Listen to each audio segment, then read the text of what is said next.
৫ আগস্টের বিপ্লবের পর থেকেই বিএনপি নির্বাচন অনুষ্ঠানের দাবি করে আসছে।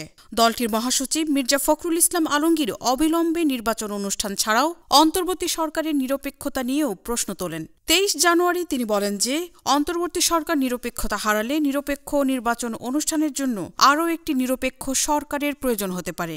অর্থাৎ তার মতে একটি নিরপেক্ষ নির্বাচন করার জন্য ড. ইউনূসের নেতৃত্বাধীন সরকারকে সরে যেতে হতে পারে।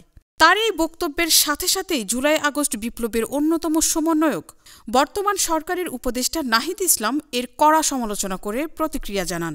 নাহিদ ইসলাম তার ভেরিফাইড ফেসবুক পেজে লেখেন, বিএনপি মহাসচিবের নিরপেক্ষ সরকারের দাবি মূলত আরেকটি ১/১১ সরকার গঠনের ইঙ্গিত বহন করে। ১/১১ এর বন্দোবস্ত থেকেই আওয়ামী ফ্যাসিজমের উত্থান ঘটেছিল।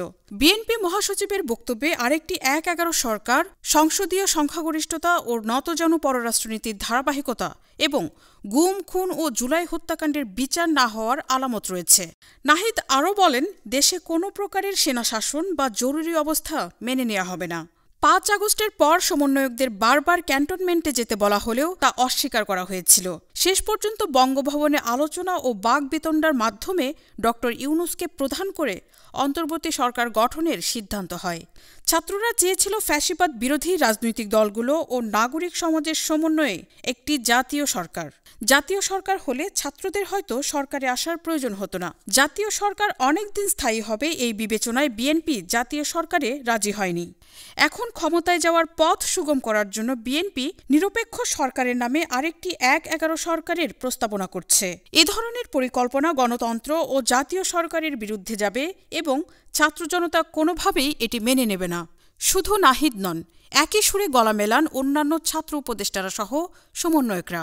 তারা বলেন, যদি নিরপেক্ষতার প্রশ্ন ওঠে তাহলে এই সরকার সবচেয়ে বেশি কথা শুনেছে বিএনপির সুপারিশে ৬ আগস্ট আসাদুজ্জামানকে attorney general, ৭ August Mohammad Mainul ইসলামকে পুলিশের আইজি ও শিক্ষা মন্ত্রণালয়ের সহ উপদেষ্টা ড. আমিনুল ইসলামকে নিয়োগ দেওয়া হয়েছিল।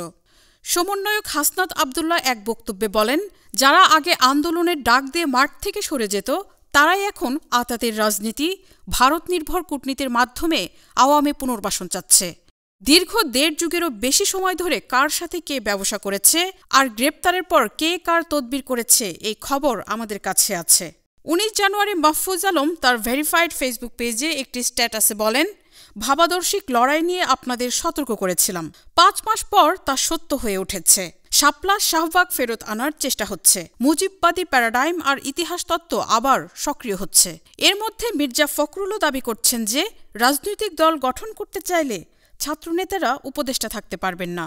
এদিকে ছাত্র উপদেষ্টারাও বলছেন যে তারা যদি কোনো রাজনৈতিক দলে যোগদান অথবা নির্বাচন করেন তাহলে অনেক আগেই উপদেষ্টার পদ ছেড়ে দেবেন। এদিকে নির্বাচন প্রসঙ্গে প্রফেসর ইউনূস শুরু থেকেই বলেছেন তিনি রাজনীতি কিংবা নির্বাচন কোনোটাই করবেন না। তিনি মনে করেন ক্ষমতায় থেকেও যারা ইলেকশন করেন না তাদের আমলেই নির্বাচন সবচেয়ে সুষ্ঠু এবং নিরপেক্ষ হয়। উদাহরণ হিসেবে জেনারেল ইয়াহিয়ার বিরুদ্ধে যত অভিযোগই থাকুক না কেন একটি বিষয় কেউ বিতর্কিত করতে পারবে না, সেটি হলো তার আমলেই পাকিস্তানের নির্বাচন সবচেয়ে সুষ্ঠু ছিল।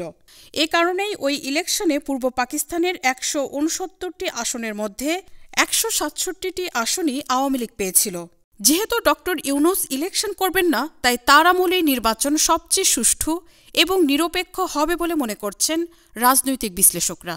বৈষম্য বিরোধী ছাত্র নেতৃবৃন্দ এবং বিএনপি এ বিরোধ শেষ পর্যন্ত কোথায় গিয়ে ঠেকবে সেটা এখনই বলা যাচ্ছে না। তবে সরকার বলছে রাষ্ট্র সংস্কার শেষেই নির্বাচন অনুষ্ঠিত হবে। অন্যদিকে আগামী ডিসেম্বর অথবা জানুয়ারিতে জাতীয় নির্বাচন অনুষ্ঠান আয়োজনের সম্ভাব্য সময় ঘোষণা দিয়েছে নির্বাচন commission. Marufa Kamal, news desk, hello Bangla.